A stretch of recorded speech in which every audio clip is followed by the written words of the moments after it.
The man had just returned home when he suddenly discovered a fruit knife with bloodstains on the floor. Feeling something was wrong, he walked straight to the bedroom and was shocked to find his ex-wife, who had just sent him a text message, lying motionless on his bed. Not only was the cut on her neck clearly visible, but even at her wrist, no pulse could be felt anymore.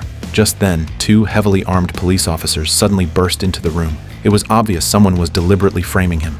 Bryan hurriedly tried to explain, but the police, on high alert, would not listen at all. Helpless, Bryan had to kneel on the ground with his hands held high, but he was not prepared to be captured without a fight. At this moment, shouting from police officers came from outside the door, so Bryan immediately jumped out of the window. But before he could catch his breath, the pursuing police cars arrived from behind. Bryan, who was over 60 years old, had to flee quickly. He rapidly flipped over the roof, used the police cars outflanking him on the perimeter, and jumped into the yard next door.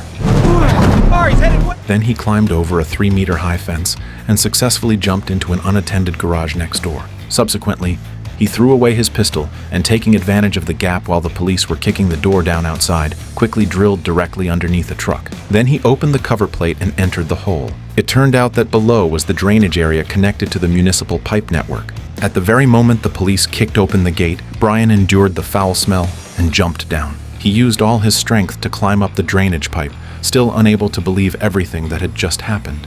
There is no retired agent more miserable than him. In order to protect his family, in recent years, he not only ventured into the Dragon's Den alone to save his daughter who was trafficked to Paris, but he also traveled far to Istanbul and wiped out the entire Albanian gang single-handedly. But before he could enjoy a happy life for 2 days, he inexplicably became a suspect in his wife's murder. He called his daughter Kim, and hearing her father's long sigh, Kim knew something big must have happened. It's just that she never would have thought it would be such a bolt from the blue. Bryan told Kim that no matter what others said, she must not believe it, and he would definitely do everything he could to find out the real culprit behind the scenes. Meanwhile, Inspector Dotzler quickly led his men to the garage where Bryan disappeared. Looking at the scratch marks left on the truck bumper, he immediately ordered his men to move the truck, instantly solving the mystery of Bryan's mysterious disappearance. Looking at the rushing foul water in the drainage ditch, Dotzler immediately realized that the opponent he encountered this time was by no means ordinary. Subsequently, Dotzler took his men to the mansion of Kim's stepfather, Stuart. Stuart was in tears, stating that ever since Bryan risked death to save his wife Lenore from Istanbul, Lenore's old feelings for Bryan had rekindled. For this reason, he had specifically sought out Bryan last night and asked him to keep a distance from Lenore. Bryan agreed to his request on the spot, but unexpectedly, such a tragedy happened the next day. Facing Dotzler's interrogation, Kim on the side was unusually agitated. She didn't understand why the police didn't go out to catch the murderer, but instead rummaged everywhere in her mother's room. Dotzler had to explain that he was doing this to grasp more information, and instructed his men to temporarily stop the search. But he knew very well that Kim was the key to finding Bryan, so he had his men install a listening device in her jacket. After returning to the police station, Dotzler found Bryan's information in the classified files. Unexpectedly, he was like a ghost. He enlisted in the army at 21, joined the special forces at 23, and after that, there were no records at all. But currently, no new suspects had been found, so only by bringing Bryan to justice could the whole puzzle be solved. And Kim was the key to finding Bryan. On the other side, Sam, who was watching the news, received a call from Bryan. Years of fighting side by side made him choose to trust unconditionally. Bryan needed to use a safe house to find out the truth, and Sam immediately told him the location of the key. The safe house was built inside an abandoned car dismantling plant. Bryan walked through the empty factory building and went straight into a dark downstairs walkway. Then he took out the key, inserted it into the distribution box behind him, turned the hidden bolt, and successfully opened the secret door of the safe house. From the pipes inside, he found the accessories hidden in advance and quickly assembled them into a pistol. Subsequently, Bryan quietly infiltrated the police station parking lot. He needed to download the navigation data of Lenore's car so he could know where she had last been. Unexpectedly, Dotzler's thinking coincided with Bryan's. He also sent his men to this place, but fortunately, Bryan left the car before the police arrived. By querying the navigation positioning data, Bryan discovered that the last location Lenore's car arrived at was actually a gas station in the suburbs. So he posed as a police officer and came to the restaurant inside the gas station, taking out Lenore's photo to ask the waiter if he had seen her. But the woman on duty at the front desk was not working yesterday. At this time, a camera on the wall caught Bryan's attention. So he found another staff member, and after confirming that the camera was still working properly, he asked him to take him to the monitoring room. Bryan quickly discovered Lenore's image, but the monitoring system was old, and the screen flickered and froze constantly. At this time, 2 police officers also arrived here. Like Bryan, they first came to the front desk of the restaurant. The police immediately pulled out Bryan's photo, and after confirming it was him, quickly ran towards the gas station's monitoring room. At this moment, Bryan saw in the surveillance video that a hooded man tied Lenore into a van, and the searching police had also arrived outside the door. Freeze! Mr. Mills? Freeze! Bryan ignored the warnings and continued to zoom in on the surveillance screen continuously. Only after seeing the tattoo on the back of the criminal's hand did he raise his hands high. Then he was handcuffed with his hands behind his back and put into a police car. One of the police officers excitedly called Dotzler and mocked that Bryan was not as formidable as imagined, and they would bring him back to the station in 10 minutes. Learning that Bryan was still in the car, Dotzler immediately turned pale with fright. But before he could finish speaking, Bryan, who had quietly unlocked his handcuffs, suddenly launched an attack. Fighting 1 against 2, he firmly strangled the co-pilot's neck and seized the opportunity to snatch his pistol. Subsequently, he unbuckled the co-pilot's seatbelt and pushed him out of the car, while simultaneously holding the gun to the driver, threatening him to drive away at full speed. Facing the containment and interception of other police cars, Bryan steered the car into the oncoming lane, quickly causing a chain collision.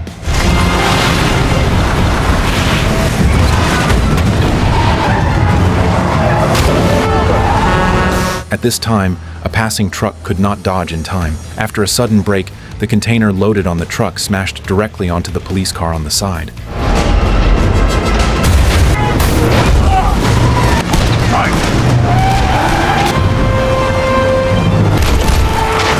And Bryan's car took the opportunity to drill out. Then he asked the driving officer to get out, took his mobile phone and radio, and drove away from the scene at full speed. Subsequently, Bryan used the onboard computer in the police car to transmit the video he just copied at the gas station to the police station's server. But good times didn't last long. Just after passing an intersection, his tracks were discovered by police cars coming to support. Although Bryan dodged and maneuvered all the way, he was soon surrounded by the police. With no way to retreat, he had to drive the car into a parking garage. Then he drifted to turn the car around, then reversed at full speed, rushing into the elevator entrance at the rear. The 2-ton police car immediately began a rapid freefall. The huge impact quickly ignited the car's fuel tank, and a violent explosion immediately occurred inside the elevator shaft. However, Bryan did not die. A few minutes later, he called Dotzler. All you have to know is I'm innocent. Give me 2 days and I can prove it. I can find out who did it. You may very well be innocent, Mr. Mills, but that's the court's job to decide. It's not mine. My job is to bring you in and let the law take its course. That's it. After speaking, Bryan threw the phone into a long-distance bus that was about to start and then returned to the safe house again. And his good friend Sam was already waiting there. Sam.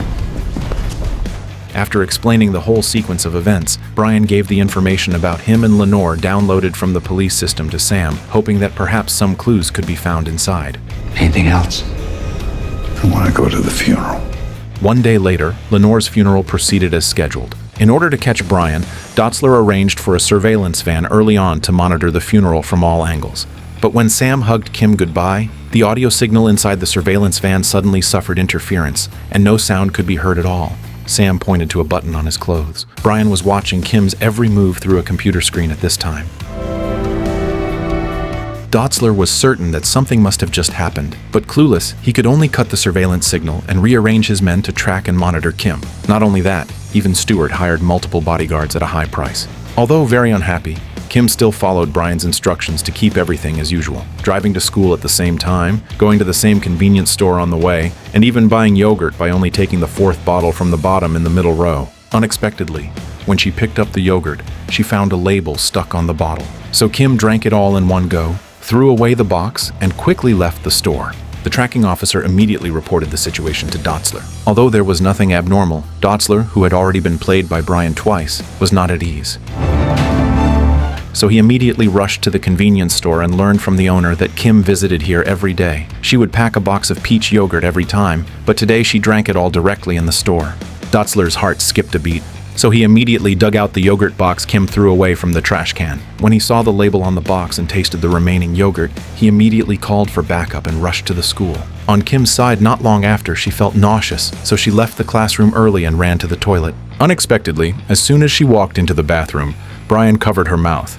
Then he took Kim to a stall, pulled the toilet flush switch, took out the listening device on Kim, and then reassuringly handed his daughter an oral solution to relieve nausea. The sadness and loneliness of many consecutive days exploded instantly, and Kim, with tears streaming down her face, threw herself into her father's arms. Meanwhile, Dotzler had also led a large number of police officers to Kim's school. After confirming Kim's location with his men, he quickly rushed over. And at this time, Kim also told Bryan an important clue. Stewart's recent behavior was very strange. He was obviously afraid of something, and recently even hired a few bodyguards. At this moment, the police officer responsible for tracking suddenly burst into the toilet. He pushed open the doors of the toilet stalls one by one but found nothing. So he came to the door of the last stall, kicked the door open, but inside there was only Kim using the toilet. Learning that Bryan had already left, Dotzler immediately led his men to the exit of the building and quickly discovered Bryan's tracks. But the battle-hardened Bryan did not panic at all. He casually threw a smoke grenade into the utility room of the teaching building, and with a loud bang, the smoke generated by the explosion soon triggered the building's sprinkler system. In just a few seconds, all the teachers and students in the classrooms poured into the corridor. Bryan took advantage of the chaos to blend into the crowd and escaped the police encirclement again. Without a moment's pause, Bryan immediately quietly followed Stewart's heavily guarded convoy. But just as the car traveled to a winding mountain road, a suddenly appearing off-road vehicle crashed into Bryan's car like crazy. Although he sped all the way trying to get rid of the rear car's pursuit, he was soon knocked off the cliff due to the disadvantage of his car.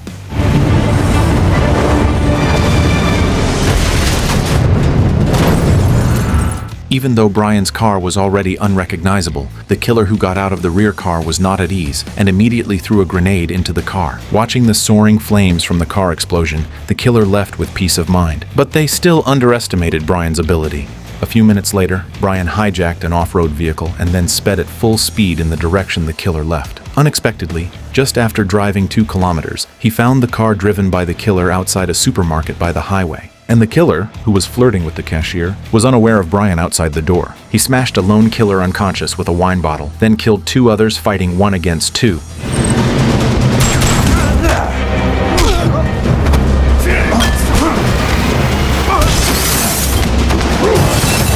And subsequently began a shootout with the killer's boss inside the supermarket. A few seconds later, the 2 men, who had both emptied their magazines,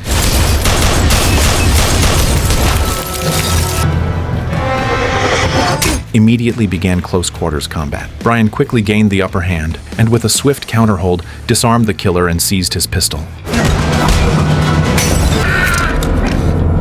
Unexpectedly, the killer committed suicide by swallowing the gun, and the clue at hand was cut off right there. So Bryan drove the killer's car into Stewart's seaside mansion. Stewart, thinking the killer had arrived, immediately sent away his bodyguards, but unexpectedly met Bryan's fist the next second. Bryan took Stewart to a seaside hut and then interrogated him with waterboarding. It turned out that the person who killed Lenore was the Russian gang boss Malenkov. Because Stewart owed him a large sum of money, Malenkov threatened to kill his whole family. Because Lenore happened to go to Bryan's apartment that day, Malenkov's men took action there. And the reason Bryan also became their target was that Stewart had revealed Bryan's identity to them. If anything happened to his family, Bryan would definitely seek revenge at all costs. Obviously, Kim was the Russian gang's next target, so Bryan's support team mobilized fully, controlling the police monitoring the perimeter one by one. And Bryan broke directly into Stewart's villa, quickly knocked out the bodyguard guarding the first floor, and then left with Kim along with his companions. To ensure Kim's safety, the only way was to strike first and kill Malenkov. But achieving this goal was by no means easy. Malenkov had served in the Russian Alpha Special Forces, and after retiring, he had once wiped out a hostile gang single-handedly. And getting close to him was fraught with difficulties. Malenkov lived on the top floor of a luxury apartment building in Los Angeles. He had a dedicated elevator controlled separately by guards upstairs. After coming out of the elevator, one had to pass through 2 more heavily guarded gates and finally enter the private apartment where Malenkov lived. But in Bryan's view, This was not a difficult task at all. He asked Stewart to arrange a meeting time with Malenkoff in the name of repaying money. Then Sam posed as a courier and drove the surveillance van to the building's parking lot in advance, and Bryan followed closely behind with Stewart. Unexpectedly, Dotzler suddenly called Stewart at this time, telling him that Kim had been taken hostage by Bryan. Stewart had to lie that he was discussing business in the suburbs and needed an hour to return home. But his evasive answer still aroused Dotzler's suspicion. Dotzler immediately ordered his men to locate Stewart's position. At this time, a subordinate brought Dotzler high-definition images from the gas station video, confirming that it was the Russian gang who kidnapped Lenore, and Stewart's location at this time happened to be at Malenkoff's apartment.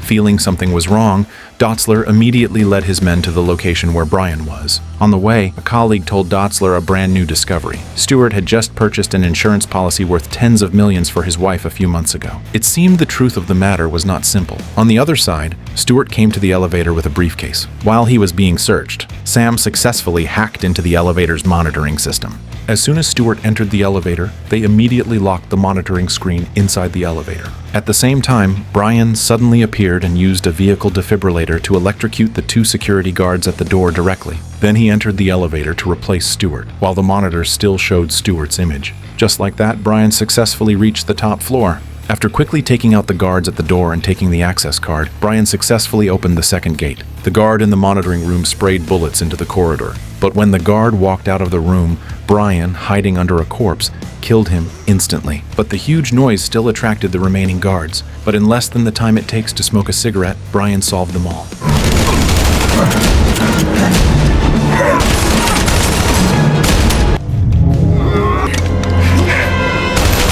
Next was the ultimate showdown between retired American and Russian Special Forces soldiers.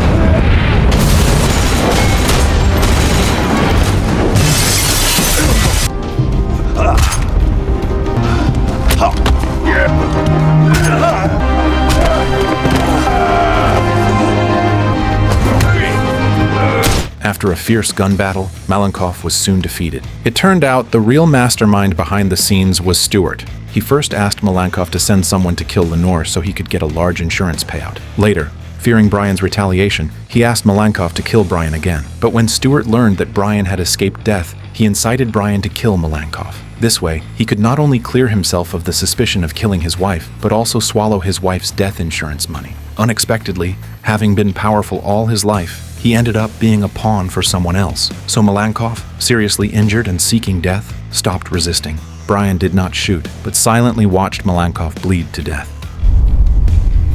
At the same time, Kim also found the text message deleted by Stewart from Bryan's phone records. She was just about to text Bryan to ask, but unexpectedly Stewart, knowing he was exposed, suddenly picked up a pistol and wounded Sam, then took Kim hostage and fled the scene. A few minutes later, the first batch of police sent by Dotzler finally arrived. They saved Sam, who was already in a deep coma, and then came to the top floor of the building via the elevator. But apart from the corpses of gang members everywhere, it was already empty here. It turned out Bryan hid in the elevator shaft in advance and had long since arrived at the parking lot via the descending elevator. He quietly entered the Porsche sports car Malenkoff parked in the parking lot, and after confirming Kim's phone location, quickly rushed out of the police encirclement. At this time, Dotzler called Bryan's car. After both sides checked the intelligence they held, they finally determined that Stewart was the mastermind behind the entire case. Dotzler hoped Bryan would stop now and leave the matter to him to handle, but Bryan directly rejected Dotzler's proposal because his daughter could only be saved by himself. Subsequently,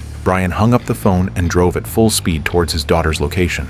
At this time, Kim had been taken to the airport by Stewart. He wanted to take Kim abroad on a private jet. But just as the plane was taxiing on the runway, Bryan arrived at the airport again at hurricane speed. He drifted directly to smash open the side gate of the airport runway and finally broke its front landing gear before the plane took off, forcibly stopping the plane that was about to take off. With no way to retreat, Stewart had to use Kim as a hostage. And with one look between father and daughter, Kim immediately punched Stewart. It turned out that Stewart found Bryan that night just to use Bryan's phone to send Lenore a text message to meet. And after they killed Lenore, they used her phone to lure away Bryan, who was about to enter the door, then moved the body into Bryan's home so they could shift the suspicion onto Bryan. It's a pity they messed with the wrong person. Bryan wanted to kill Stewart directly to avenge Lenore, but unexpectedly the police had already arrived nearby. Stewart mocked Bryan wildly, convinced that Bryan wouldn't dare do anything to him, but he clearly underestimated Bryan's determination. Although the price was heavy, Bryan won the hurricane rescue once again.